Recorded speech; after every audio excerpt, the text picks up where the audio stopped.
Казакстандын бардык аймактарында Абайдын 180 жылдыгы кеңири белгиленүүдө. Мисалы, Алматы шаарында казак акыны жана агартуучусуна арналган жаңы эмгектер тартууланды. Алар Абайдын өрнөктүү адам тууралуу окуусунун негиздери аттуу илимий иш жана Улуу Абай менен үндөшүү аттуу поэтикалык жыйнак. Акыркысына казак жазма адабиятынын негиздөөчүсүнүн чыгармачылыгынан шыктанган окуучулардын, студенттердин жана жаш акындардын ырлары кирген. Ал эми Семей шаарында Абай Кунанбай уулунун 180 жылдыгына карата спорттук иш-чара башталды. Ультрамарафон шаар менен Караол төбө дөңсөсүнүн ортосундагы 180 чакырым аралыкта өтүүдө. Жарышка Казакстандын ар кайсы аймактарынан жана чет өлкөлөрдөн келген 100дөн ашык кесипкөй спортчулар жана ышкыбоздор катышууда.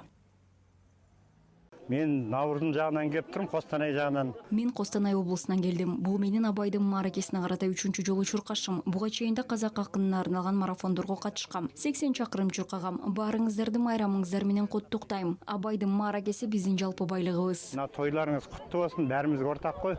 Ал Борбор калаада философтун мааракесине арналган майрамдык иш-чаралардын алкагында Жашыл эл эмгек отрядынын өкүлдөрү Абай 180 деген символикалык жазууну түзүштү.